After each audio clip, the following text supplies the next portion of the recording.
नमस्कार बंधुगण, मु आपण मानकर प्रिय उपस्थापिका सुनीता पंडा आज पुणी थरे आपण मानकर सामना को आसी किछि नुआ तथ्य को नहीं समग्र ओडिशावासी को सुस्थ निरोग तथा चिंतामुक्त रखापी स्वास्थ्य एवं परिवार कल्याण विभाग ओडिशा तरफ आम समस्त किछि संदेश एवं किछि परामर्श सबुबले प्राय अधिकांश लोकंकर मोबाइल को आसी थाए मेसेज रूप रे हेले आमे से परामर्श को से मेसेज को केबे देखु न थांती कि सेतटा गुरुत्व मध्य देउ ना हो।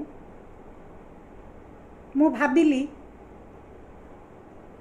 आम राज्य सरकार स्वास्थ्य एवं परिवार कल्याण विभाग तरफ आम समस्त समग्र ओडिशावासी जो सुंदर सुंदर मेसेज संदेश बा परामर्श पठाउछंती जहाँकि आम समस्त बहुत उपकार लागिबो सेगुडी को वीडियो माध्यम रे आपण मानक सामने रे उपस्थापना करिवि।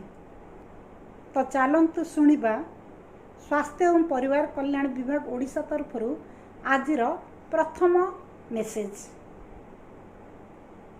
बेले बेले कौन हुए ना आम उपरे अत्यधिक चाप पड़े कौनसी ना कौनसी समस्या बा घटना जगू आमे चिंताग्रस्त हो जाऊ चापग्रस्त हो जाऊ बेले बेले आम मान को इच्छा हुए आत्महत्या करने। आत्महत्या कौन सी समस्यार समाधान नुहे बंधुगण।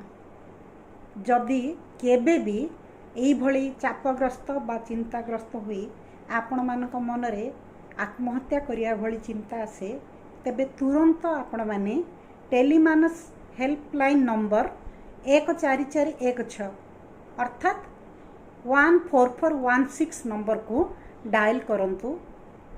आपणकर समस्त चिंता दूर हो जिवो एवं आत्महत्या भली पदक्षेप ठारू आपण माने दूर रे निश्चित भावे रहिबे।